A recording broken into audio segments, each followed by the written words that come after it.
ओम शांति।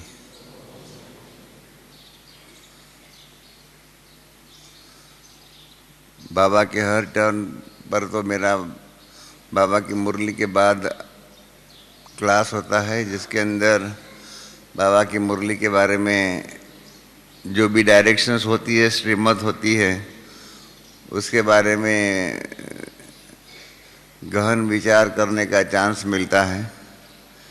परंतु इस बार परसों से स्पार्क की मीटिंग है और मीटिंग शुरू हो जाती है सुबह 10 बजे से ही, इसलिए हमने बहन जी को कहा कि इस टाइम पर मेरा पहले क्लास रख देना, ताकि आप बहन भाइयों से मिलना हो सके और स्पार्क मीटिंग में क्या होने वाला है उसके बारे में थोड़ा आपके साथ लेन देन कर दिया जाए। क्योंकि जो भी ज्ञान सरोवर में गए होंगे उनको मालूम है, हॉल नंबर 13 जो है, 13 नंबर का जो हॉल है, उसके ही अंदर स्पार्क का कार्यालय चलता है और उसकी स्थापना खास प्यारे बाबा ने की हुई है। क्योंकि हर संस्था के अंदर संस्था को आगे बढ़ाने के लिए रिसर्च एंड डेवलपमेंट, R&D जिसको कहते हैं, वो होना ही चाहिए। कानून भी ये रिसर्च और डेवलपमेंट की क्षेत्र में विशेष मददगार बनता ही है। हमारे केडिया जी यहाँ बैठे, उनको मालूम है इनकम टैक्स के अंदर 125% डिडक्शन सरकार भी देती है। तो चाहती है चाहे कौरव गवर्नमेंट हो चाहे पांडव गवर्नमेंट हो, ये जो है इम्प्रूवमेंट जो है रिसर्च के द्वारा आगे उन्नति हो, उसके बारे में प्रयत्न करती ही है। तो ये स्पार्क की खूबी यही है कि हम ऐसी रिसर्च की बातें करते हैं, ज्ञान की गहराई की बात करते हैं, ताकि ज्ञान मंथन करने से, विचार सागर मंथन करने से मक्खन मिल जाता है और उस मक्खन के द्वारा आगे ईश्वरीय सेवा में और अपने स्व के पुरुषार्थ के अंदर आगे बढ़ने में मदद मिल जाती है।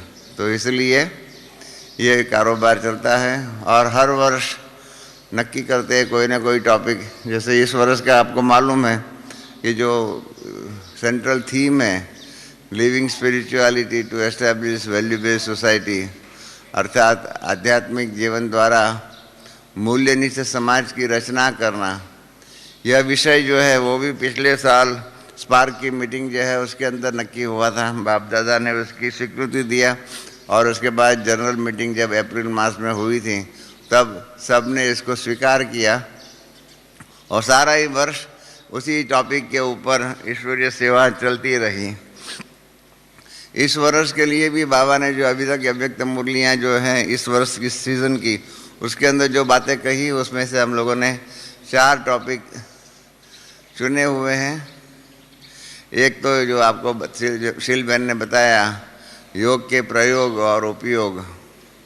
दूसरा है बाबा ने कहा है 70वां वर्ष, 70th ईयर, 70वां वर्ष में क्या क्या करना चाहिए, क्या क्या नहीं करना चाहिए, किस प्रकार से उन्नति स्व की करनी चाहिए, उसके बारे में जो बाबा ने होमवर्क दिया हुआ उसके बारे में है। तीसरा जो है निर्विघ्न सेवा करने का। बाबा ने बहुत सुंदर एक बात कही हुई है कि सेवा बहुत करें परंतु उसके अंदर बहुत से विघ्न होते हैं, अनेक प्रकार की समस्याएं निर्माण करते हैं और ऐसी समस्या उत्पन्न करने वाली सेवाओं कोई करता है तो बाबा ने कहा है बाबा उसका सिर्फ 5% ही जमा करता है और उसके बदले में कोई निर्विघ्न सेवा करता है, कोई भी प्रकार की समस्या नहीं, सुख शांति और आनंद से सेवा होती रहती है, तो उसको बाबा 100% मार्क देता है। तो निर्विघ्न सेवा कैसे हो, क्योंकि सेवा बहुत है। बाबा ने इस वर्ष इस सीज़न के अंदर ही कहा है, बच्चे बहुत सेवा है, इतनी सेवाएं हैं कि आप सेवा करते थक जाओ, और तो फिर भी क्या होता है, सेवा के नाम पर ही सबसे ज़्यादा में ज़्यादा संघर्ष होता है। संघर्ष हम अपने साथ करते हैं, औरों के साथ करते हैं, मेरा सेंटर, मेरा जिज्ञासु, मेरी सेवा, मेरी हदें, इस प्रकार से इन हदों में ही इतने हम फंसे हुए हैं कि जो बेहद की जो सेवा जो है, निर्विघ्न रूप में जो सेवा करनी चाहिए वो हम नहीं कर पाते हैं। और इसलिए निर्विघ्न सेवा हम करें तो 100% मार्क मिल सकता है। जो भी यहाँ पर बैठे हुए हैं, बाबा ने जब कहा कि ऐसी विघ्न वाली समस्या संपन्न समस्या निर्माण करने वाली सेवा कोई करता है तो बाबा उसका 5% ही जमा करता है। जो स्कूल में कॉलेज में गए हुए कि उनको मालूम है परीक्षा में पास होने के लिए कम से कम 35% तो मार्क चाहिए कि नहीं? तो 5% मार्क मिलेगा माना क्या होगा? बाबा ने बहुत ही युक्ति से कह दिया कि उसको मैं कोई स्कूल में 5% किसी को मिला तो क्या कहेंगे, पास कहेंगे या फेल कहेंगे? क्या कहेंगे? फेल कहेंगे। तो बाबा नेगेटिव नहीं बोलते, इसलिए बाबा ने कहते हैं 5% जमा होता है। 5% माना बाबा कहते हैं कि वो फेल, वो सेवा का सफलता इतनी होनी चाहिए, इतनी नहीं होती है। तो ये निर्विघ्न सेवा कैसे करें? और चौथी बात जो है, बाबा ने हम 3 भाई जब बाबा के सामने गुलदस्ता दे करके दे रहे थे तो बाबा ने फिर से बुला करके हम 3 भाइयों को कहा कि परमात्म प्रत्यक्षता अब थोड़ी विशेष, अभी क्या हम बाबा का ज्ञान जो है गोल गोल देते रहते हैं, डायरेक्ट नहीं देते हैं। बाबा ने इतने तक कहा कि ब्रह्मा कुमारियों का ज्ञान अच्छा है, इतना भी नहीं, इनसे भी एक कदम अभी आगे जाना चाहिए कि ये परमात्मा का ज्ञान सर्वश्रेष्ठ ज्ञान है, ब्रह्मा कुमारियों का भी नहीं, क्योंकि ब्रह्मा कुमारियों में भी हम आत्माओं का व्यवहार आ जाता है और परमात्मा का ज्ञान है, परमात्म ज्ञान है, सर्वश्रेष्ठ ज्ञान है। इस प्रकार के दृष्टिकोण से अब सेवा की रिमझिम होनी चाहिए, इस प्रकार की सेवा होनी चाहिए। और इसीलिए बाबा ने कहा कि अभी ऐसी सेवा का प्लानिंग करोगे जिसके अंदर डायरेक्ट यह ज्ञान परमपिता परमात्मा का है। तो ये 4 बातें बाबा ने जो कही हुई है उसके ऊपर हमारी स्पार्क की मीटिंग जो है 15, 16, 17, 18 यहाँ होने वाली है। उसके अंदर आगे चल कर के क्या क्या होगा वो तो फिर आपको बताएंगे।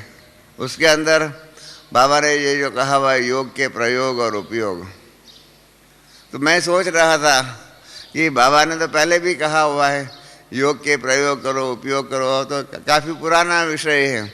इसको इस वर्ष बाबा ने करने के लिए क्यों कहा? कुछ कारण होगा ना, बात तो वही है, परंतु फिर भी इस वर्ष बाबा ने योग के प्रयोग उपयोग क्यों करो? मनसा सेवा, वो भी योग का सेवा में ही आ जाता है। मनसा सेवा, मनसा योग के द्वारा औरों की सेवा करने का, ये सारी बातें जो है बाबा ने क्यों कही इस वर्ष? तो सोचने से ऐसा लगा कि आजकल हठ योग का बहुत प्रचार हो रहा है। जो भी टेलीविज़न आदि आप देखते होंगे हठ योग के कितने प्रयोग होते रहते हैं और काफ़ी नामी ग्रामी संत महात्माएं हो गए हैं या हो रहे हैं, वो प्रयोग करते रहते हैं और उनके योग की शिविर के अंदर हजारों की संख्या में लोग जाते हैं। पहले वही शिविर में जाने के लिए 250 रुपया था, फिर उन्होंने बढ़ा करके 1500 रुपया किया। अब लास्ट में जो हुई है शिविर उसके अंदर आगे सीट पे बैठने के लिए 15,000 रुपया। इस प्रकार से वहाँ पर भी दाम बढ़ते जाते हैं। मतलब लाखों की संख्या में लोग जो है हठ योग और हठ योग के द्वारा, प्राणायाम के द्वारा, आप जानते हैं, मैं क्या बताऊं आपको, आप सब टेलीविज़न में देखते होंगे रोज़, हर रोज़ सुबह शाम आस्था टेलीविज़न आदि के ऊपर ये प्राणायाम की बातें जो आती है, प्राणायाम के द्वारा ये बीमारी अच्छी होती है, ये बीमारी अच्छी होती है, ऐसे ऐसे कर कर के हठ योग के प्रचार, हठ योग के प्रयोग, हठ योग के उपयोग बहुत ही हो रहा है। जो इस प्रकार से लौकिक दुनिया के साथ में जिनका तालमेल होगा, संबंध होगा, संपर्क होगा, उनको मालूम होगा कि ऐसे हठ योग का प्रचार बहुत तीव्र गति से हो रहा है। बराबर है? जो देखते होंगे, जो टेलीविज़न आदि देखते होंगे, अखबारों में पढ़ते होंगे लेख, कई जगह पर अभी राजस्थान के ही चीफ मिनिस्टर जो है उसने इतनी ज़मीन दे दिया उसके लिए। उधर छत्तीसगढ़ में गए हैं, वहाँ पर भी उन्होंने कहा कि हम ये करेंगे वो करेंगे, कॉलेज बनाएंगे आदि आदि अनेक प्रकार का प्रचार प्रसार हठयोग का हो रहा है। जब हठयोग के बारे में इस प्रकार का वायुमंडल बन रहा है, और वो तो कहते ही है, उनके प्रवचन आप सुनो तो उसमें कहते ही है कि अभी क्या लाखों क्या करोड़ों लोग हठयोग कर रहे हैं, प्राणायाम कर रहे हैं, प्राणायाम से ये परिवर्तन हुआ, ये परिवर्तन हुआ, सोराइसिस अच्छा हो गया, ब्लड प्रेशर अच्छा हो गया आदि आदि। इस प्रकार से भौतिक शारीरिक परिवर्तन हठयोग के द्वारा हो रहा है। तो हठयोग के प्रयोग अगर दुनिया के अंदर इतना प्रसिद्ध हो रहा है तो हठयोग से राजयोग तो आप जानते हैं श्रेष्ठ है ही है। हठयोग के द्वारा तो शरीर की बातें अच्छी होती है, और योग जो है गीता में भी है, योगेन कर्मसु कौशलम, अर्थात योग के द्वारा कर्म जो है वो श्रेष्ठ बनते हैं। तो राजयोग जो ऐसी चीज़ है, आप सब जानते हैं राजयोग क्या है। तो इसलिए अब दुनिया में जब हठयोग का प्रचार इतना हो रहा है, एक वायुमंडल बन रहा है, उस वायुमंडल के अंदर हम उसके साथ कंपटीशन की बात नहीं कर रहा हूँ, हम हठयोग के साथ कंपटीशन नहीं, परंतु हठयोग और राजयोग दोनों मिलकर के, दोनों के द्वारा समाज के अंदर एक योग की क्रांति, उस योग में हठयोग भी आ जाए और राजयोग भी आ जाए, दोनों के सहयोग से एक प्रकार की श्रेष्ठ आध्यात्मिक क्रांति समाज में लाने का प्रयत्न होना चाहिए। और उसी दृष्टिकोण से अभी राजयोग को दुनिया के सामने उसके प्रयोग, उसके उपयोग, क्योंकि जो हठयोग जो है उसके प्रयोग तो बताया जाता है, प्राणायाम करो, ये आसन करो, वो आसन करो, इस आसन से ये फायदा होगा, इस आसन से ये होगा, परंतु उसकी लिमिटेशन है। कहते हैं कि where science ends spirituality begins. उस प्रकार से जहाँ हठयोग समाप्त होता है वहाँ से आगे का कारोबार जो है वो राजयोग के द्वारा हो सकता है। हठयोग के द्वारा शारीरिक परिवर्तन आ सकता है, शारीरिक शक्तियाँ बढ़ सकती है, परंतु मानसिक शक्तियाँ जो है, आध्यात्मिक शक्तियाँ जो है वो कैसे आएंगी, वो उसके लिए राजयोग है। साइकोलॉजी का एक बहुत बड़ा भारी प्रश्न है। साइकोलॉजी में कहते हैं कि संस्कार किसी का भी परिवर्तित नहीं हो सकता है। फ्राइड करके जो साइकोलॉजी के अंदर बहुत विद्वान नामी ग्रामी व्यक्ति हो गए, उसने तो ये कहा है कि कुत्ते की पूंछ जो टेढ़ी होती है, मान लो मैंने कुत्ते की पूंछ, वो सीधी हो सकती है, परंतु संस्कार किसी के टेढ़े होंगे न, वो सीधे नहीं हो सकते। मैं फिर से बताता हूँ, फ्राइड ने तो इतने तक कहा है कि कुत्ते की पूंछ सीधी हो सकती है, परंतु संस्कार जो किसी के टेढ़े होंगे न, वो टेढ़े मेढ़े संस्कार सीधे नहीं हो सकते, संस्कारों में परिवर्तन नहीं हो सकते हैं। तो ये जो साइकोलॉजी की बात जो है, तो मैंने मम्मा से पूछा था कि मम्मा इस दुनिया वाले तो ऐसा मानते हैं संस्कार परिवर्तन हो ही नहीं सकता है। मम्मा ने कहा उनको क्या मालूम, उनको क्या मालूम। मैंने कहा क्यों? कहा कि सतयुग में सबके संस्कार कैसे थे। मम्मा ने हमको पूछा सतयुग में संस्कार कैसे थे, कैसे थे सतयुग में? सतो प्रधान संस्कार थे, बराबर है।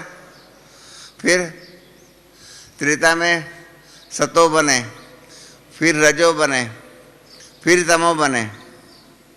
मैंने कहा हाँ, तो कहा कि तो फिर संस्कार में परिवर्तन हुआ या नहीं हुआ? सतो प्रधान संस्कार में से सतो से रजो, रजो से तमो हुए। अगर सतो से तमो हो सकते हैं, सतो प्रधान से तमो हो सकते हैं, तो तमो प्रधान से सतो प्रधान क्यों नहीं हो सकते हैं?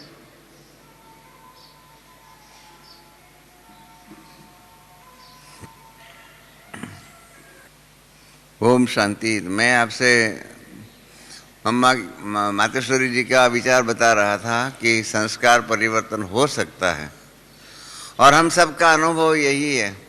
हम सब के संस्कार ज्ञान से पहले और ज्ञान लेने के बाद इतने साल के पुरुषार्थ के द्वारा अपने संस्कारों में परिवर्तन हुआ है या नहीं? अपने आप से पूछिए।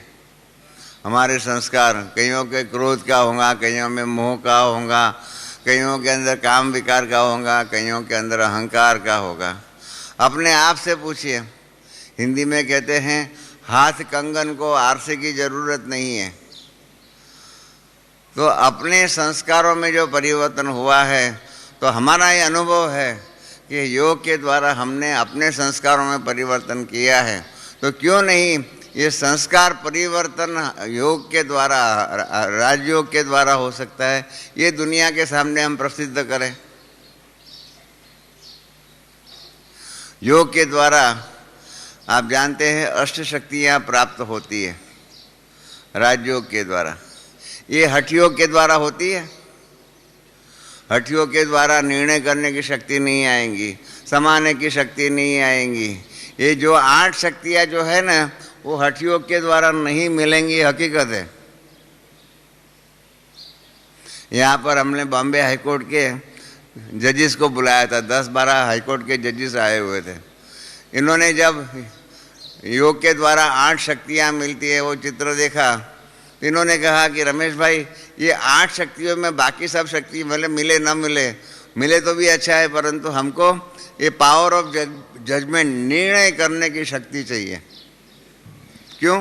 क्योंकि हमें कोर्ट में जजमेंट देना है, निर्णय देना है, सत्य और असत्य के बीच का भेद समझना है। और ऐसा हम जजमेंट ना दे दे कि कोई निर्दोष व्यक्ति को दोषित डिक्लेयर करे या कोई गुनहगार जो है उसको निर्दोष डिक्लेयर करे। तो हमें ये पावर ऑफ जजमेंट चाहिए। तो हमने उनको बताया पावर ऑफ जजमेंट कैसे करने का और कैसे योग के द्वारा वो बढ़े। और अनुभव रहा, बाद में इन्होंने बताया भी सही कि योग के द्वारा हमारा जो निर्णय करने की शक्ति का जो अनुभव जो है वो सर्वश्रेष्ठ रहा। तो ये जो शक्तियाँ जो है अष्ट शक्तियाँ, उसमें भी बाबा ने पिछली मुरली में ही कहा हुआ है कि न दुख दो न दुख लो, उसके लिए न दुख दो न दुख लोने के लिए समाने की शक्ति और सहन करने की शक्ति। ये समाने की शक्ति और सहन करने की शक्ति हठ योग द्वारा नहीं आएंगी, परंतु योग के द्वारा आएंगी, राजयोग के द्वारा आएंगी। कैसी भी बात हो, समाने की शक्ति, समाना ठीक है, सहन कर लो, सहन शक्ति। बाबा ने यही कहा हुआ है, दुनिया के अंदर भी यही है। डाइवोर्स के केसेस, कोर्ट के केसेस आदि जितने भी होते हैं, उसका कारण, मुख्य कारण यही है, सहन करने की शक्ति नहीं है। छोटी छोटी बातों में क्या हो जाता है, उलझन में आ जाता है मनुष्य, और फिर क्या होता है, डाइवोर्स करता है, क्या क्या करता है, घर बार छोड़ के चला जाता है, अनेक प्रकार की समस्याएं होती हैं। तो ये जो शक्तियाँ जो है, 8 शक्तियाँ, अष्ट शक्तियाँ जो है, इसका जो हम प्रचार करें दुनिया के सामने कि परमात्म शक्ति ये है, परमात्मा की याद की शक्ति के द्वारा ये मिलता है, तो क्या होगा? राजयोग की क्रांति नहीं आ सकती है क्या? आज दुनिया के अंदर कितने प्रकार के, आप अखबार पढ़ो तो उसमें क्या होता है, नेगेटिव बातें ही ज़्यादा आती है अखबार में। आज ये हुआ, आज ये हुआ, ये हुआ, हर प्रकार की समस्याएं जो है, समस्या का ही समाचार अखबारों में आता है। समस्याओं का समाधान करने के लिए साधन क्या है? योग के द्वारा ही जो समाधान हो जाता है, शाश्वत समाधान हो जाता है, आपस में प्रेम प्यार आदि आदि का कारोबार हो जाता है। तो कितना सुंदर कारोबार होता है। तो इसलिए ये राजयोग के अभ्यास और उसके प्रयोग और उसके उपयोग, ये अभी दुनिया के सामने बताने के लिए, इसलिए बाबा ने इस वर्ष कहा हुआ है कि योग के उपयोग और प्रयोग बताओ। Experiment and experience, experience oriented yoga and experiment oriented yoga, ये करना चाहिए। जिसके द्वारा क्या होगा, लोग जो है परमात्मा की शक्ति को मानेंगे, आध्यात्मिक शक्ति को मानेंगे, ईश्वरीय शक्ति को मानेंगे। लोग प्रयोग करते हैं। साईं बाबा का आपने नाम सुना हुआ होगा, सच्चे साईं बाबा जो पुट्टपर्ती मतलब वहाँ पर बेंगलोर के नज़दीक में है। वो आप जानते हैं चमत्कार बहुत करते हैं, ऐसा करेंगे और हम भभूति आ जाएंगे, ऐसा करेंगे कुछ ना कुछ आ जाएंगे। हमारे जस्टिस ईश्वरैया जो है वो गए थे, उनकी बेटे की शादी हुई थी, उसको लेकर के वहाँ गए तो उन्होंने कहा अच्छा क्या चाहिए आपको? तो उसने कहा कुछ नहीं चाहिए। कहा नहीं, आप बेटे की शादी करके यहाँ आए हुए, लाओ मैं कुछ देता हूँ। ऐसा कर दिया और एक घड़ी आई और कहा ये घड़ी ले लो। तो ईश्वरिया भाई कह रहे थे कि ऐसे उन्होंने किया और घड़ी भी आ गई। ऐसे कई अनेक प्रकार के प्रयोग आदि इन्होंने किए हुए हैं। तो किसी ने उनसे पूछा कि ये आप चमत्कार, ये प्रयोग क्यों करते हो, क्या मतलब है, क्या मकसद है आपका? तो साईं बाबा ने कहा कि मैं दुनिया को सामने ये प्रत्यक्ष करना चाहता हूँ कि मैंने जिस पुरुषार्थ के आधार पर ये आध्यात्मिक शक्ति का निर्माण मेरे में किया हुआ है, मैंने ये आध्यात्मिक शक्ति प्राप्त की हुई है और आध्यात्मिक शक्ति के द्वारा इतने सब फल प्राप्त हो सकते हैं। तो ऐसी आध्यात्मिक शक्ति प्राप्त करने के लिए आप सब प्रयत्न करो। आध्यात्मिक शक्ति की शक्ति का प्रचार करने के लिए मैं ये कर रहा हूँ। मतलब चमत्कार के रूप में कारोबार इस प्रकार से वो करते हैं। कारण यही है कि आध्यात्मिक शक्ति, राजयोग ये भी आध्यात्मिक शक्ति है कि राजयोग की शक्ति के द्वारा हम कैसे कैसे प्रयत्न कर सकते हैं, कैसे कैसे प्रयत्न परिवर्तन कर सकते हैं। हमने कई प्रयोग किए हुए हैं। एक भाई था, वो भाई ने मेरे को कहा कि मेरी पत्नी जो है ना वो बाबा को नहीं मानती है, बाबा के ज्ञान को नहीं मानती है, घर में संघर्ष रहता है। ये वो कहती है, पत्नी कहती है ये क्या है, पवित्रता की झंझट क्या है, ये क्या है, आप प्याज नहीं खाते हो, लहसुन नहीं खाते हो, ये सब झंझटें हैं। तो उसने कहा मैं क्या करूं? मैंने कहा बहुत सरल उपाय है। आप रोज सुबह 4 से 4:45 तो योग करते हो, 4:45 से 5-15 मिनट जो है ना आप अपनी युगल को योगदान दीजिए। योग में हम राजयोग में क्या करते हैं, शक्ति अपने में धारण करने का प्रयत्न करते हैं, उसके बदले में आप योग के द्वारा आपकी पत्नी को वो योग का दान दीजिए, योग की शक्ति का दान दीजिए और देखना आपकी पत्नी के स्वभाव और संस्कार में परिवर्तन होता है या नहीं। उन्होंने कहा ठीक है, मैं रोज 15 मिनट योगदान दूंगा। 1 आध साल के बाद जब मुझे मिले, मैंने उनसे पूछा कि भाई साहब क्या हुआ आपके घर में परिवर्तन? कहा रमेश भाई ये तो चमत्कार हो गया, वो तो मेरे से भी आगे जा रही है।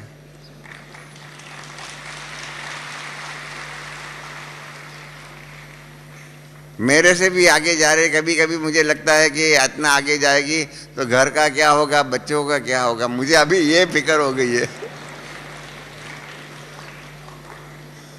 कहने का तात्पर्य यही है कि न सिर्फ अपने स्वभाव और संस्कार परंतु योगदान, मैं सच बताता हूँ, धन का दान, विद्या का दान, इन सब दानों में सर्वश्रेष्ठ दान है योगदान। क्योंकि योगदान में परमात्म शक्ति है। धन शक्ति में तो भौतिक दुनिया की शक्ति है, विद्या में भी विद्या की शक्ति है, परंतु योग के अंदर परमात्म शक्ति है और उस परमात्म शक्ति का हम दूसरे पर प्रयोग करते हैं। स्वभाव में, संस्कार में, विचारों में परिवर्तन करते हैं। ऐसे मैंने कईयों के जीवन में इस प्रकार का प्रयोग किया। कई बांधनियाँ जो है उनके जीवन में हमने कहा कि आप परमात्मा को योग करो और परमात्मा को दान दीजिए। हमारी मम्मा ने प्रयोग किया हुआ था। मम्मा का प्रयोग मैं आपको बताऊं, यहाँ पर अपने दैवी परिवार में खन्ना जी करके थे। खन्ना जी, अभी तो मैं समझता हूँ शरीर छोड़ दिया, गुरुमुख और खन्ना जी पंजाब के मुख्य थे भाई, रेलवे में काम भी करते थे। तो खन्ना जी जो है ना एक दिन रूठ करके यहाँ पर पांडव भवन आ गए। खन्ना जी जो है वो रूठ करके पांडव भवन आ गए। मम्मा ने उनसे पूछा, खन्ना जी क्यों, क्या हो गया, क्यों रूठ गए हैं? उसकी युगल का नाम था चांद बहन, चांद बहन। तो कहा कि ये जो है चांद मेरा कहना नहीं मानती है। मैं कहता हूँ अभी हम बाबा के बच्चे बन गए हैं, अभी हम बच्चों के घर में, बच्चियों के घर में ये सब खाना पीना नहीं खा सकते, हमको बाहर का नहीं खाना चाहिए, आदि आदि मैं उनको कहता हूँ, परंतु वो मानती नहीं है। ज्ञान में मैं कहता हूँ चलो योग क्लास में चलो, वो नहीं चलती है। इसलिए मैं उनसे रूठ करके यहाँ आ गया हूँ।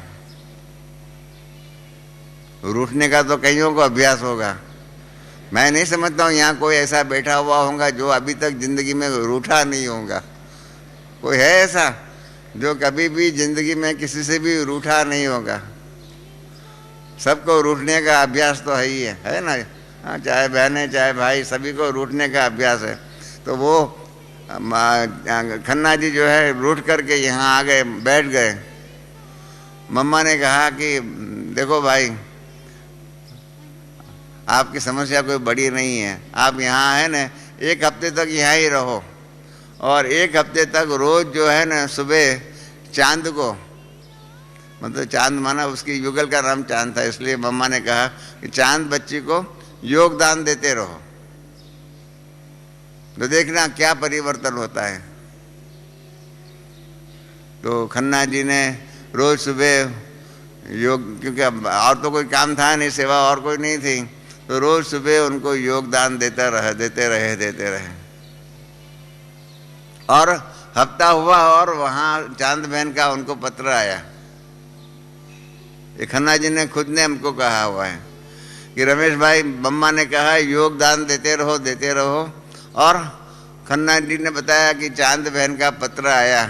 खन्ना जी को लिखा, मालूम नहीं मुझे क्यों माया आ गई, मैं आपकी बातों को नहीं मानती थी, अब मुझे रियलाइज़ हो रहा है कि ये आपकी बात सही है, मुझे रोज़ क्लास करना चाहिए, मुझे बाहर का खाना नहीं खाना चाहिए, बच्चों के घर में, बच्चियों के घर में, ये बच्चों आदि के मोह में नहीं रहना चाहिए।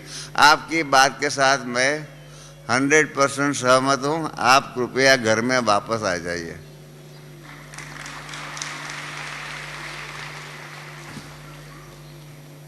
तो मम्मा ने कहा, वो खन्ना जी ने वो कागज़ मम्मा को दिखाया। मम्मा ने कहा अभी तो आपकी समस्या दूर हो गई, अभी जाओ आप घर पे। तो कहा ठीक है। खन्ना जी गए और आराम से घर में मौज से रहे। कहने का तात्पर्य यही है कि ऐसे अपने घर के अंदर घर की अनेक प्रकार की समस्याएं होती है, उन समस्याओं को दूर करने के लिए, समाधान करने के लिए आप योग के प्रयोग कीजिए। आज हठ योग के प्रयोग के द्वारा ब्लड प्रेशर दूर करने का ये सब करते हैं। आज हमारे डॉक्टर सतीश गुप्ता और इनके जो कैट के प्रोग्राम के द्वारा, देखिए आर्टरी जिसको ऑपरेशन कराना का होता है, बाईपास सर्जरी करनी होती है, बाईपास सर्जरी का कारोबार जो है, मतलब आर्टरी जो ब्लॉक हो गई है उसको खोलने का कारोबार लौकिक दुनिया के डॉक्टर्स भी नहीं कर सकते हैं। हमारे राज्यों के प्रयोग के द्वारा जो आर्टरीज, जो अंदर की जो धमनियाँ आदि जो भी है वो बंद हो गई होती है, उसको हम खोल सकते हैं। इतने तक योग के प्रयोग हो सकते हैं, तो क्यों नहीं और भी कई प्रयोग। हमारे पास एक बहन आती थी, उनको साइटिका का प्रॉब्लम था। साइटिका माना मतलब हाथ में बहुत दर्द होता था। मैंने उनको कहा कि बहन आप प्रयोग कीजिए, जो भी शरीर में रोग आता है, ये रोग का कोई न कोई हमारे विकर्मों का हिसाब किताब है, उसके परिणाम रूप ही हमको रोग आता है। रोग और योग दोनों के बीच में आपस में संबंध है। जहाँ योग होगा वहाँ रोग नहीं होगा, और जहाँ रोग होगा वहाँ योग नहीं हो सकता है। तो उन्होंने कहा मुझे साइटिका का बहुत, इधर ये लेफ्ट हैंड जो है ना उसमें बहुत दर्द होता है।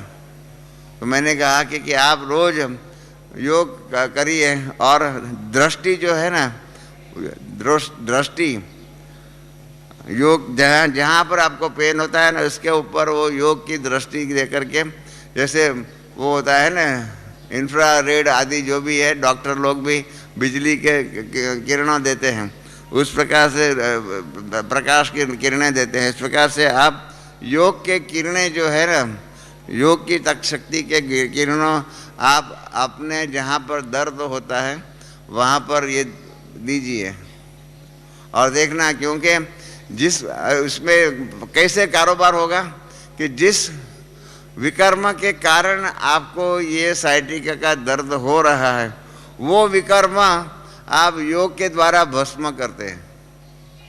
आप समझ गए?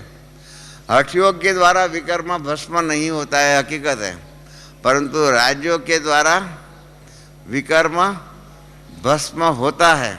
तो उसके अंदर क्या करो, साइटिका का दर्द जो होता है, कोई न कोई विकर्म के कारण ये साइटिका का दर्द हो रहा है। तो आप जब उनको दृष्टि दे करके योग की शक्ति के द्वारा वो शक्ति योग के अग्नि उसको दे रहे हो, तो उसका फल, उसका परिणाम क्या होता है कि जिस विकर्म के कारण आपको ये दर्द हो रहा है वो विकर्म भस्म हो जाएगा। आप समझ लीजिए, विकर्म भस्म हुआ तो विकर्म के परिणाम रूप जो दर्द होता था वो दर्द चला जाएगा या रहेगा? समझ गए आप? कैसे लॉजिक क्या है कि जिस विकर्म के कारण आपको ये दर्द होता था उस विकर्म को ही आपने भस्मीभूत कर दिया। ऐसे योग के द्वारा हम जनरल विकर्म भस्म करते हैं, योग के द्वारा, आप जानते हैं योग अग्नि के द्वारा। इसके अंदर ये हमको ये दर्द हो रहा है, ये दर्द का जो विकर्म जो है जिसके फल स्वरूप हमको ये योग दर्द हो रहा है, इस दर्द को दूर करने के लिए वो विकर्म को हे बाबा आप भस्म करो योग अग्नि के द्वारा।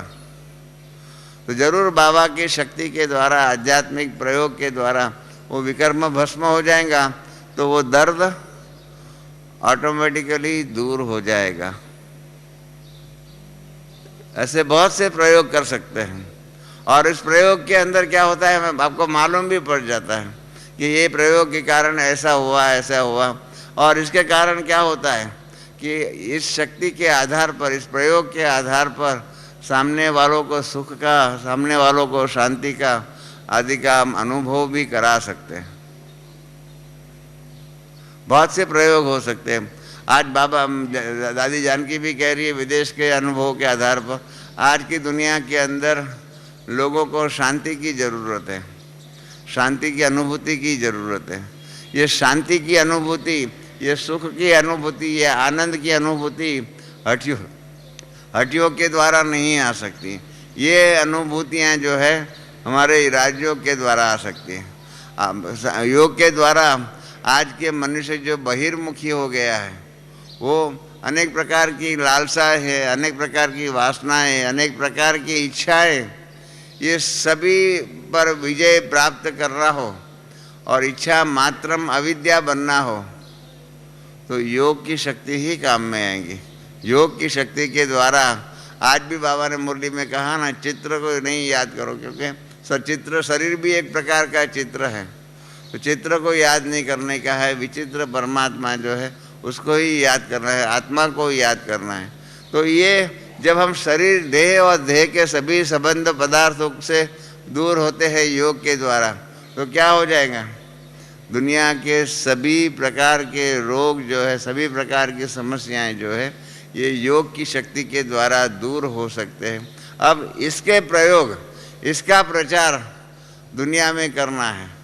उसकी शिविर हम खाली अभी तक क्या करते हैं, योग की शिविर करते हैं ना, उसमें खाली 3 दिन में क्या सिखाते हैं, योग करो, योग करो, ये मैं आत्मा हूँ, परमात्मा हूँ, ये सिखाते हैं। अब स्पेसिफिक प्रयोग करने के लिए योग की शिविर रखो।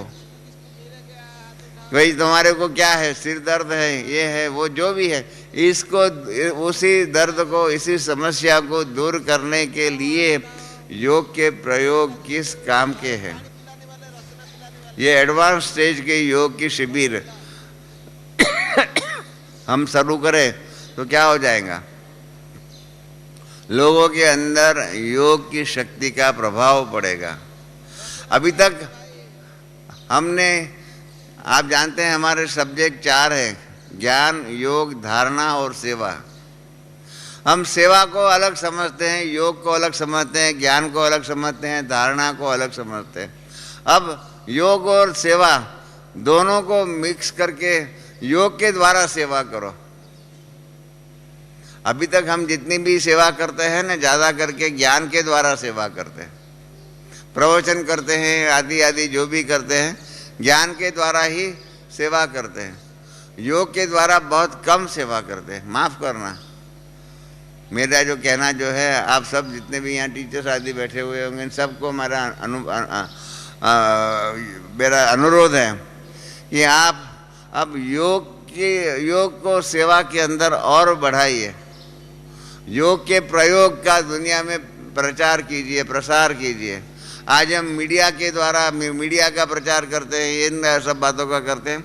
मीडिया के द्वारा भी हमारे योग के प्रयोग के, इसके द्वारा क्या क्या परिवर्तन हो सकता है, कैसे हुआ, और इनके अनुभवों का संस्कार, संबंध आदि जो भी है, इन सब के अंदर योग के प्रयोग के द्वारा किस प्रकार से परिवर्तन हुआ, ये बात का प्रचार प्रसार करें। इसके बारे में हम आर्टिकल्स आदि लिख करके दें, अखबार वालों को भी ये दें। तो आज हठ योग के बारे में इसका प्रचार प्रसार के लिए मीडिया आदि जो भी है, चैनल जो भी विभिन्न प्रकार के चैनल, आस्था आदि जो करती है, मदद करती है। और आज हठ योग का प्रचार के लिए इतना कारोबार हो रहा है, तो उसके अंदर राजयोग का प्रचार और प्रसार, और राजयोग एक सर्वश्रेष्ठ शक्ति है, आध्यात्मिक शक्ति है, और उसके द्वारा सर्वश्रेष्ठ परिणाम आ सकते हैं। वो हठ योग के द्वारा ब्लड प्रेशर आदि दूर हुआ। हम राजयोग की शक्ति के द्वारा कैसे कैसे प्रयत्न किया है, कैसे कैसे रिजल्ट आई है, उसका प्रयोग करें, उसका रिजल्ट बताएं। हमारे कई बहन भाइयों ने अनेक जगह पर प्रयोग किया हुआ है, जेल में जाकर के प्रयोग किया हुआ है, वहाँ के कैदियों के वो प्रयोग किया हुआ है, उनके स्वभाव संस्कारों में परिवर्तन किया हुआ है। ये जो हमने आज तक दुनिया के अंदर सभी के ऊपर प्रयोग किया हुआ है, इस प्रयोगों को सामुदायिक रूप में, संगठित रूप में दुनिया के सामने प्रसिद्ध करने का प्रयत्न हम सब ने जितना करना चाहिए इतना नहीं किया है। बाकी सभी बातों का दुनिया में प्रयोग उपयोग मालूम है। भाई मोटर कार है तो मोटर कार का प्रयोग क्या है, उपयोग क्या है मालूम है। साइकिल का भी क्या प्रयोग है, एरोप्लेन का भी क्या प्रयोग है।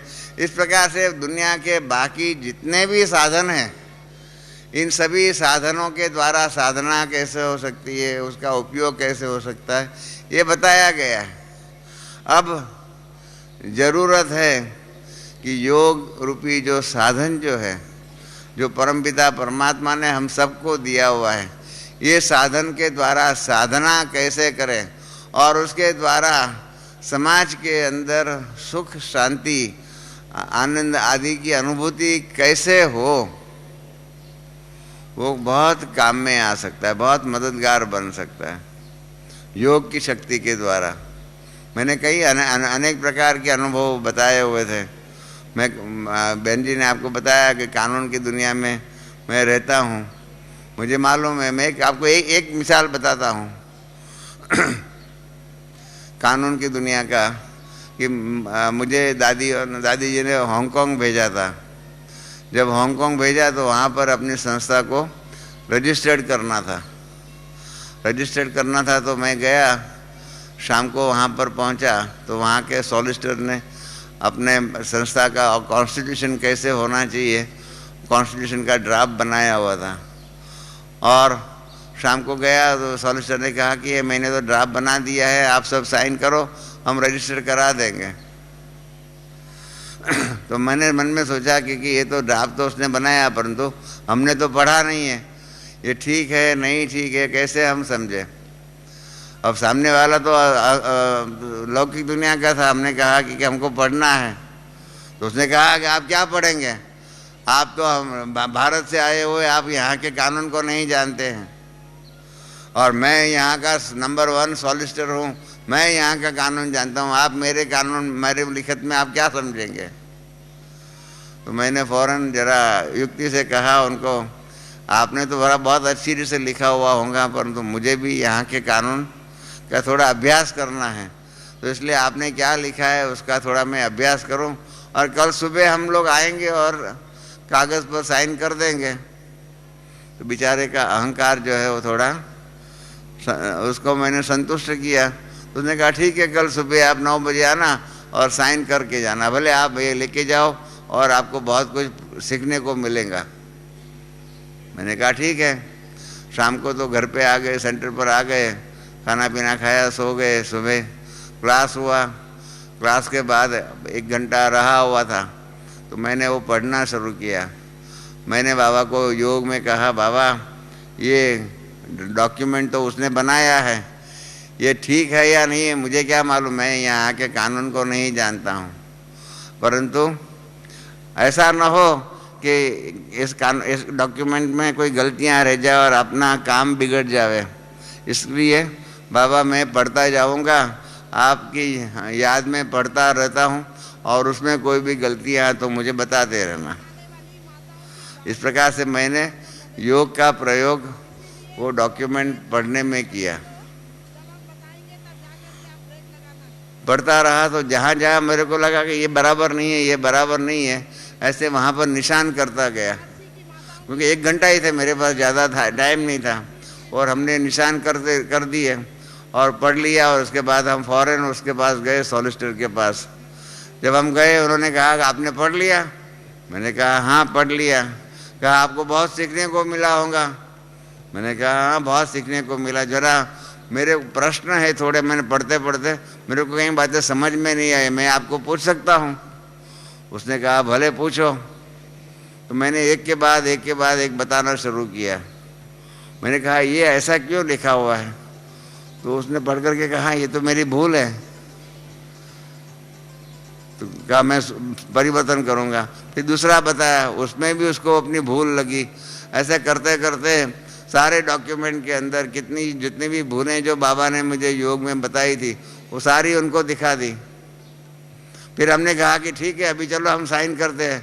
उसने कहा कैसे करेंगे, इतनी मेरे डॉक्यूमेंट में भूलें हैं, तो आप शाम को आना, मैं मेरे डॉक्यूमेंट में परिवर्तन कर दूंगा, सब भूलें मिटा दूंगा, और फिर आप शाम को आना। तो जब हम विदाई ले रहे थे तो उसने मेरा हाथ पकड़ लिया और मेरा हाथ पकड़ के कहने लगे कि मिस्टर शाह, मैं यहाँ का नंबर 1 सॉलिसिटर हूँ, और ये यहाँ का मेरी कंपनी जो है, मेरा जो है, हम यहाँ के नंबर 1 सॉलिसिटर है, और उसमें पहला नंबर का मैं सॉलिसिटर हूँ। मेरे डॉक्यूमेंट में गलती निकालने का किसी साधारण मनुष्य का काम नहीं है, और आपने मेरे डॉक्यूमेंट में 32 भूलें निकाली। ये 32 भूलें कैसे निकाली, किसने आपको ये दिखाया? मैंने कहा भाई साहब मैंने नहीं भूलें निकाली है, ये योग की शक्ति है।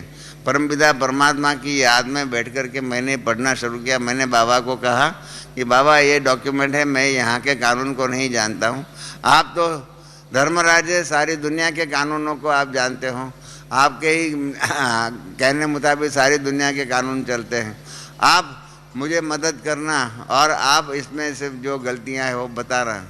तो मैंने कहा धर्मराज ने आपके डॉक्यूमेंट में क्या परिवर्तन करना वो आपको बताया है, मैंने नहीं बताया है, ये योग की शक्ति का प्रयोग है।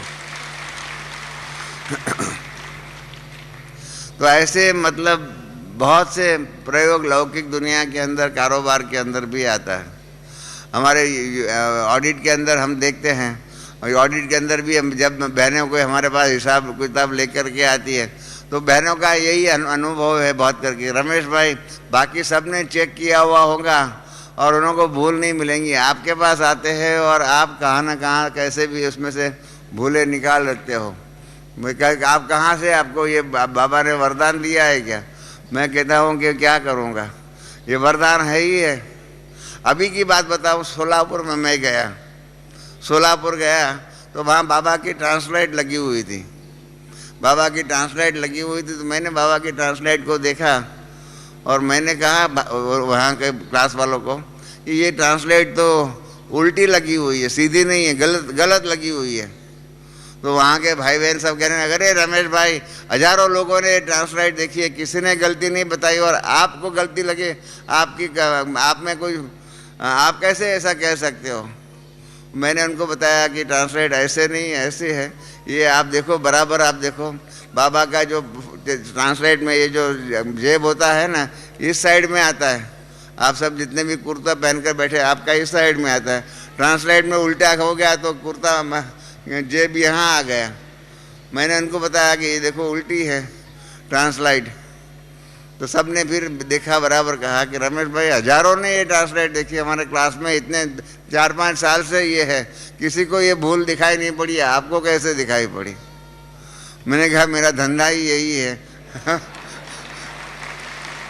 बाबा की शक्ति का उपयोग करना, योग की शक्ति का उपयोग करना, अनेक हजारों उपयोग। अगर उसके बारे में किताब लिखने को, बैठने को कहे न, मुझे कोई दे देवे तो मैं समझता हूँ एक ऐसी किताब हम लिखे और आप सबके सहयोग से लिखे कि योग के आध्यात्मिक प्रयोग और उपयोग के द्वारा क्या क्या हो सकता है।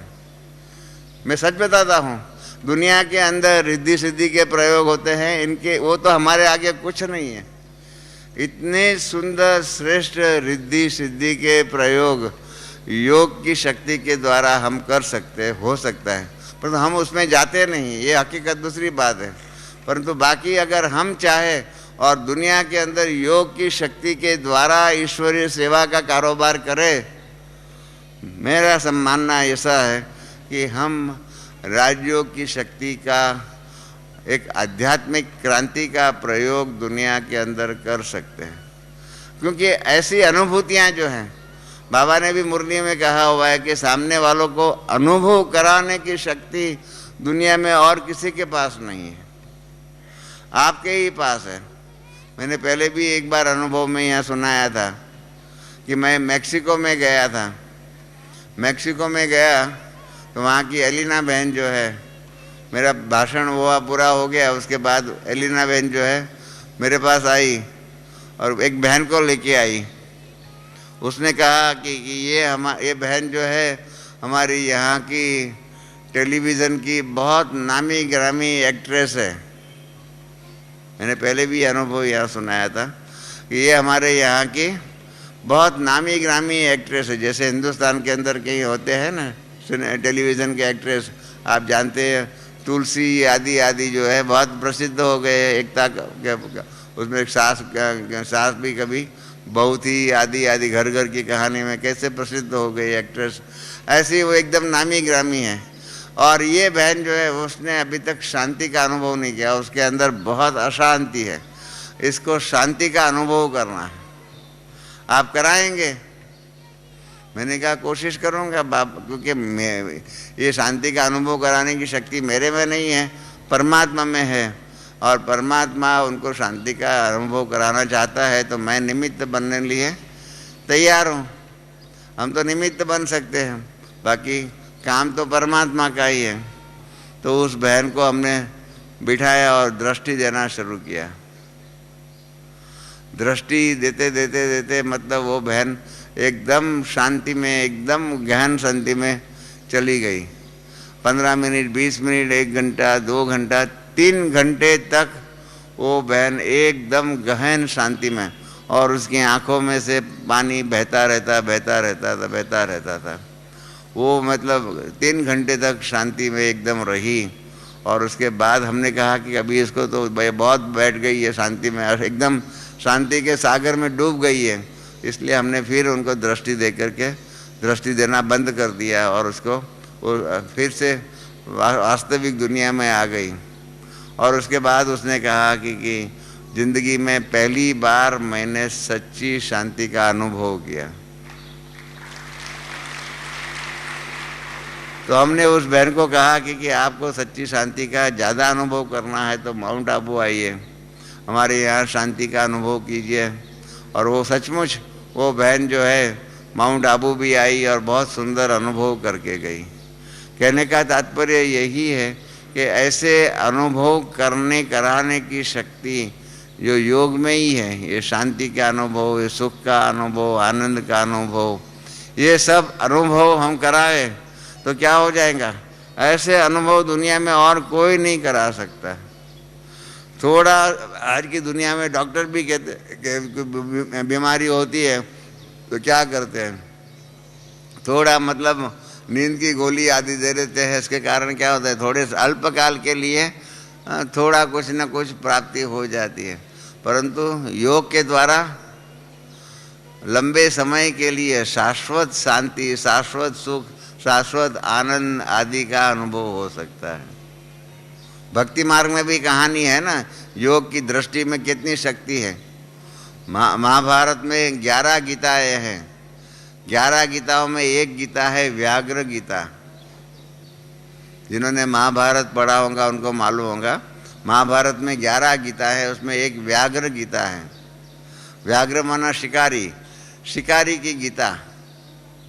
उसमें ऐसा आता है कि एक सन्यासी जो है वो तपस्या कर रहा था जंगल में तपस्या कर रहा था। तपस्या करते करते वो पूजा करनी पड़ती है ना, उसमें तर्पण करना पड़ता है, हाथ में पानी लेकर के ऐसे ऐसे तर्पण करना होता है। तो ऐसा वो कर रहा था, तो इतने में ऊपर एक चिड़िया जो थी, वो चिड़िया क्या अपना जो उसका जो कचरा जो था ना वो ऊपर से गिरा, वो उसके हाथ में ही गिरा, वो पानी में ही गिरा। तो एकदम वो सन्यासी को क्रोध आ गया तो उसने एकदम दृष्टि, क्रोधित दृष्टि वो चिड़िया के ऊपर उसकी दृष्टि गई। तो उसके कारण क्या हो गया, वो चिड़िया भस्मीभूत हो गई। ये कहानी है महाभारत के अंदर, जिन्होंने महाभारत पढ़ा होगा उनको मालूम होगा। तो उसको तो सन्यासी को तो लगा अरे वाह, मैं तो बहुत अभी प्रसिद्ध योगी हो गया, शक्तिवान योगी हो गया कि मैं अपनी दृष्टि से चिड़िया को भस्मीभूत कर सकता हूँ। तो फिर वो तो दोपहर के टाइम पर गांव में आया, गांव में आकर के भिक्षा मांग रहा था। तो भिक्षा मांगते मांगते एक गृहस्थी घर के पास गया और उसने भिक्षा मांगी। तो जो घर में जो माता जो थी, उस माता ने कहा कि आप सन्यासी को कहा आप थोड़े टाइम ठहरो, मेरा पति अभी अभी आया हुआ है, मैं उसका हाथ पांव धुला करके उसको पानी पिलाने के लिए देती हूँ, उसके बाद आकर के आपको भिक्षा देती हूँ। तो सन्यासी महाराज का तो दिमाग एकदम गर्म हो गया कि ये कौन, मैं कौन, मैं अपनी दृष्टि से चिड़िया को भी भस्मीभूत कर सकता हूँ, तो ये माता कौन, माता पति को आगे ज़्यादा इज्जत देती है और मेरे को इज्जत नहीं देती है, मुझे दरवाजे पर गेट के ऊपर खड़ा कर दिया है। तो जैसे वो माता आई भोजन लेकर के उसको भिक्षा देने के लिए, उसने एकदम क्रोध में उसके ऊपर दृष्टि कहा कि मैं अभी इस माता को भस्मीभूत कर देता हूँ। उसने भी एकदम दृष्टि देना शुरू कर दिया। तो गीता है वो महाभारत में लिखा हुआ है, वो माता ने कहा कि महाराज मैं वो चिड़िया नहीं हूँ कि आपकी दृष्टि से भस्मीभूत हो जाओगे, मैं तो मेरा गृहस्थ धर्म जो है उसको अच्छी से निभाती हूँ। मेरा गृहस्थ धर्म जो है वो मैं अच्छे से पालन करती हूँ और मैं अपने गृहस्थ धर्म का पालन करती थी, इसलिए आपको खड़ा रहना पड़ा। आप फोकट में मेरे पर गुस्सा मत कीजिए। तो बेचारा सन्यासी तो एकदम ठंडा हो गया, कहने लगा अरे सुबह चिड़िया ने मैंने जला दिया था, ये माता को कैसे मालूम पड़ गया। कहने का तात्पर्य यही है कि ऐसे आध्यात्मिक शक्ति, दृष्टि में शक्ति कितनी है, ये सारी बातें शास्त्रों में भी लिखी हुई है, मान्यता दी हुई है। तो ये शक्ति हमारे में हम डेवलप करें, हमारे विचारों में। बाबा ने हम सबको कहा हुआ है हमारी वाणी के ऊपर, वाणी के उपयोग, वाणी के प्रयोग, हमारे शब्दों के प्रयोग, उस पर बाबा ने बहुत सुंदर एक बात कही है। बाबा ने कहा है कि बच्चे अभी अपने संकल्प और वाणी को बराबर कंट्रोल कीजिए। क्यों? क्योंकि आपकी वाणी अभी वरदानी बन गई है, आपके संकल्प वरदानी बन गए हैं। आप किसी को वरदान भी दे सकते हो तो किसी को श्राप भी दे सकते हो। जैसे माताओं को मालूम है चाकू जो होता है, छुरी होती है, उसके द्वारा सब्जी भी काट सकते हैं, तो किसी का गला भी काट सकते हैं। छुरी हमारे हाथ में है, हम क्या कर सकते हैं, हमारे हाथ में। इस प्रकार से ये वाणी जो है, वाणी वरदानी भी बन सकती है, तो हम किसी को श्राप भी दे सकते हैं। तो बाबा ने कहा है कि बच्चे ध्यान में रखना, ऐसा न हो आप ऐसी वाणी यूज़ करो, ऐसे शब्द यूज़ करो जो सामने वालों के लिए श्राप बन जाए। और श्राप बन जाएंगे तो क्या हो जाएगा, इसका नया हिसाब किताब बन जाएगा। इसलिए बाबा ने कहा कि अपनी वाणी, अपने संकल्पों के ऊपर ध्यान रखिए, वाणी का उपयोग, वाणी का सदुपयोग कीजिए, आशीर्वचन दीजिए। आशीर्वाद, धन्यवाद, इससे मतलब शुभेच्छा जो है वो आपकी वाणी के द्वारा होना चाहिए। योग के प्रयोग में ये सारी बातें अभी सीखने की है कि हम अभी योग ऐसा करें, हमारी वाणी ऐसी हो, वरदानी हो, सामने वालों के लिए उसके जीवन में सुख, शांति, आनंद, इन सब का अनुभव हो, और उस प्रकार के प्रयोग करें। आप प्रयोग करना, हर एक के कोई ना कोई होगा। हमारे पास एक भाई आता था बॉम्बे के अंदर, शायद ये अभी यहाँ आया हुआ भी है, तो वो हमेशा ही मुझे कहता था कि रमेश भाई, मेरा जो बॉस है ना, उसका डिपार्टमेंट का हेड, उसका बॉस होता है, वो मेरे साथ बहुत झगड़ा करता है, बहुत झगड़ा करता है। और मैं ब्रह्मा कुमार हूँ, तो उसके कारण उसको तो और ही जलन लगती थी, और मेरा जैसे कि दुश्मन हो ऐसा होता है। मैंने कहा भाई साहब, ये भी जो है कोई आपका उसके साथ हिसाब किताब है, उसके कारण है। आप क्या करो, उसको योगदान दो, आप योगदान देते रहो, योगदान देते रहो, और आपके साथ उसका जो संबंध जो खट्टा है, वो खट्टा संबंध जो है वो मीठा हो जाएगा। उसने कहा ऐसा कैसे होगा? मैंने कहा आप प्रयोग तो करो, योगदान दीजिए, और बाबा को कहो कि कोई न कोई हमारे ऐसे विकर्म पिछले जन्मों के हिसाब किताब है, जिसके परिणाम रूप वो हमारे से नाराज रहता है, हमारे साथ उसकी बनती नहीं है, हमारा उनका संस्कार बनता नहीं है। जिसको हिंदी में कई लोग कहते हैं ना, मेरा और उनका स्वभाव संस्कार 36 का आंकड़ा है। मालूम है 36 कैसे होते हैं और 63 कैसे होते हैं? तो कहा 36 का 63 कैसे करें? तो मैंने कहा कि आपका उनके साथ 36 का आंकड़ा है ना, आप योगदान दीजिए और उसके स्वभाव संस्कार में परिवर्तन हो जाएगा। 4-6 मास के बाद वो भाई फिर मिला मुझे, तो मैंने उनसे पूछा, भाई क्या हाल चाल है तेरा और तेरा बॉस का? कहने लगा अभी तो मुझे बहुत प्यार करता है, मुझे अपना बच्चा समझता है, ऐसे हर बात में मदद करता है। तो मैंने कहा देखो बात कितनी सिंपल है, हर प्रकार के संबंध, संपर्क आदि जितने भी, जहाँ भी कड़वाइश है, जहाँ भी दुख है, जहाँ भी समस्या है, इन सभी समस्याओं का समाधान करने में क्यों नहीं हम योग के प्रयोग करें? आप सब यहाँ जितने भी बैठे हुए हैं, आपके हर एक के जीवन में कोई न कोई समस्या होगी, है या? सबके जीवन में कोई न कोई समस्या है। उन समस्या को आप अपने जीवन का योग का प्रयोग करके देखिए, और आपके इस प्रयोग के द्वारा आपकी वो समस्या का समाधान अगर होता है, तो फिर आप ये योग के प्रयोग और उपयोग दुनिया वालों को सिखाइए। आपका खुद का अनुभव, आपने खुद के जो प्रयोग किए, आपने जो विधि अपनाई हुई है, उस विधि के द्वारा लोगों के अंदर अब उसका प्रचार और प्रसार करना है। इसलिए मैंने आपको कहा अभी तक हम ज्ञान के द्वारा सेवा करते हैं, अब योग के द्वारा सेवा कीजिए, योगदान दीजिए। मैं आपको एक बात बताऊं, बॉम्बे के अंदर हमारा एग्जीबिशन था वो एग्जीबिशन था, तो उसका उद्घाटन जो है उस ज़माने के जो मिस्टर नायक करके चीफ मिनिस्टर थे, उनको आना था और उसके द्वारा करना था। अगले दिन हमको मालूम पड़ गया कि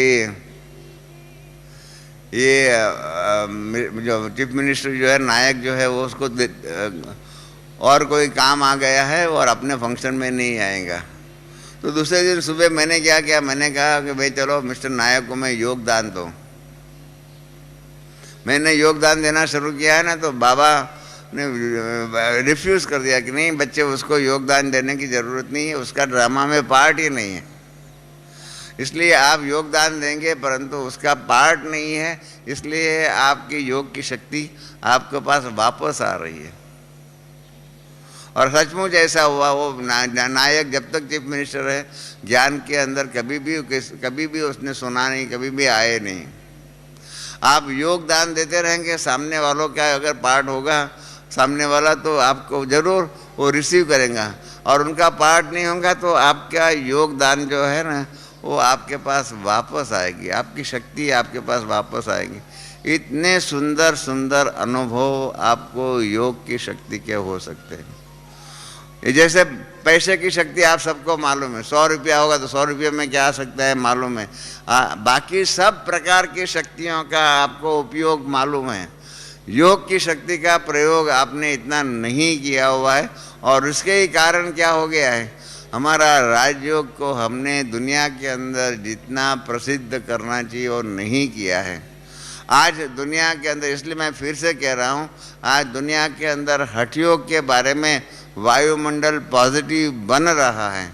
उस समय पर हम अपने योग की शिविर के अंदर इस प्रकार से, जैसे वो हठ योग के द्वारा बीमारियां आदि कैसे दूर हो सकती है उसका प्रचार और प्रसार कर रहा है। हम लोग राजयोग के द्वारा समस्याओं का समाधान कैसे हो सकता है आदि आदि का प्रयोग करें, और इस प्रकार से नए दृष्टिकोण से राजयोग शिविर आदि सेवा शुरू करें। आप सभी सोचिए कि क्या इसके द्वारा एक आध्यात्मिक क्रांति समाज के अंदर, ईश्वरीय सेवा के अंदर नहीं हो सकती है। और मैं समझता हूँ इसीलिए योग के प्रयोग उपयोग है तो पुरानी बात है, परंतु आज के ज़माने में फिर से, जबकि समाज के अंदर लाखों लोग जो है योग कर रहे हैं। हमारे बॉम्बे में और रामदेव महाराज जो है उनकी शिविर होती है, सुबह 5 बजे में 5-5, 10-10 हज़ार लोग आ जाते हैं। अगर भक्ति लौकिक दुनिया के हठ योग के लिए 5 बजे 10 हज़ार लोग आ सकते हैं, तो राजयोग की शिविर के लिए क्यों नहीं आ सकते।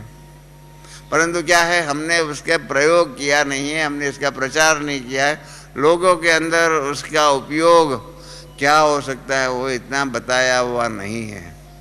और इसी के कारण वही रामदेव महाराज खुद मैं उनसे मिला हुआ हूँ, वो कहते थे, मैं साधारण था, एक साधारण था, वही हरिद्वार और ऋषिकेश आदि में वो साइकिल पर घूमता था, खुद ने अपना अनुभव में सुनाया। परंतु मैंने हठ योग का प्रयोग प्रचार शुरू किया, और पहला शिविर इन्होंने सूरत में जा कर के किया, और आस्ते आस्ते आज इसका प्रचार हो गया है। तो इन्होंने भी मेहनत करके हठ योग का प्रचार प्रसार किया हुआ है। जो साइकिल में घूमने वाला जो है आज एरोप्लेन में घूमता है, इतने लाखों लोग उनके फॉलोअर्स रूप में काम कर सकते हैं, तो हम लोग क्यों नहीं कर सकते।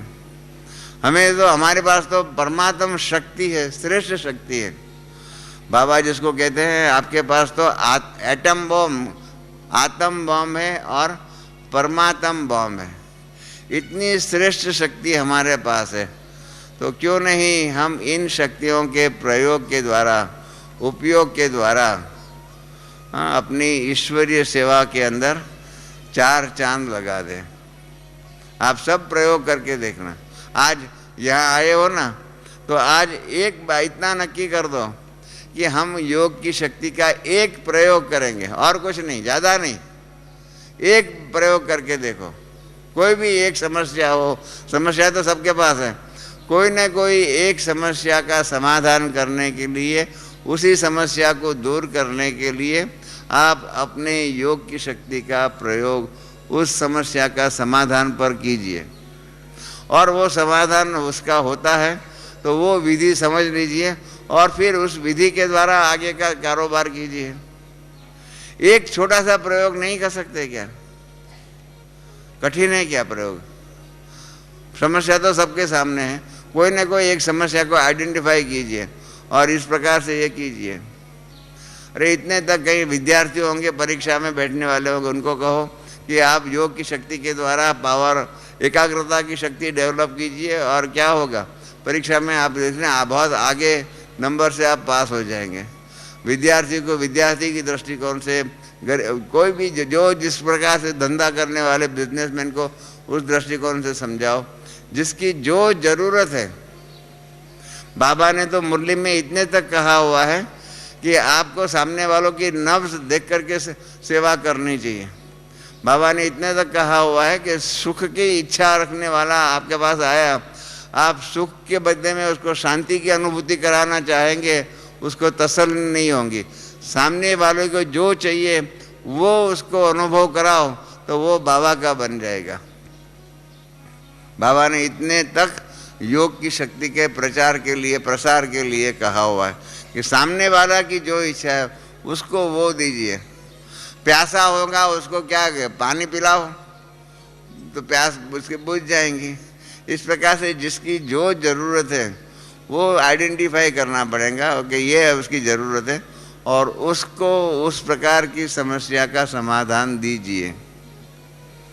काम बहुत सरल है, एक बार सीख लिया उसके बाद कठिन नहीं है।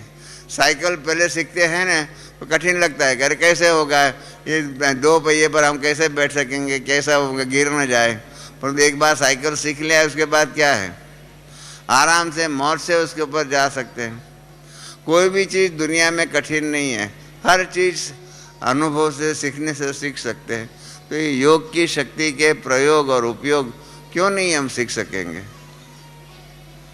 बाबा बैठा हुआ है मदद करने के लिए, और बाबा ने जब कहा हुआ है कि इस वर्ष योग के प्रयोग और उपयोग का सेवा में लगाओ, तो ये योग के प्रयोग और उपयोग को सेवा में कैसे लगाएंगे आप सब सोचिए, सोचना है इसके ऊपर।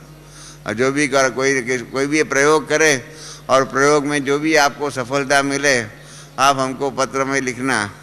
हाँ, ज्ञानामृत में हमारा एड्रेस छपा हुआ है, यहाँ इधर माउंट आबू में भी लिख दे, रमेश भाई अकाउंट डिपार्टमेंट, पांडव भवन, माउंट आबू, हमको मिल जाएगा। आपके साथ पत्रों का लेन देन करेंगे। आपको कोई भी प्रश्न होगा, कोई भी बात की समस्या होगी या कोई भी बात का मार्गदर्शन चाहिए, हम देते रहेंगे। परंतु ये एक प्रयोग करने जैसी बात है, और बाबा ने जब इस वर्ष कहा हुआ है तब तो ये जरूर करना ही चाहिए। इसके ऊपर हमारी स्पार्क की मीटिंग में भी विशेष चर्चा होगी और फिर आप सबको बताते रहेंगे। अभी तो समय भी हो चुका है, इसलिए अभी बाबा की याद में बैठ करके समाप्त करते हैं। ओम शांति।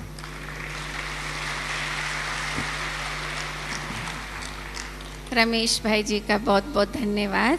हमारे सभी विषयों में से मुख्य विषय है योग का, जिसमें हम सब थोड़े अलबेले होके चल रहे थे। आपने हमारा अटेंशन खिंचाया और हम जरूर इसका प्रयोग करेंगे, उसके लिए आपको बहुत बहुत धन्यवाद।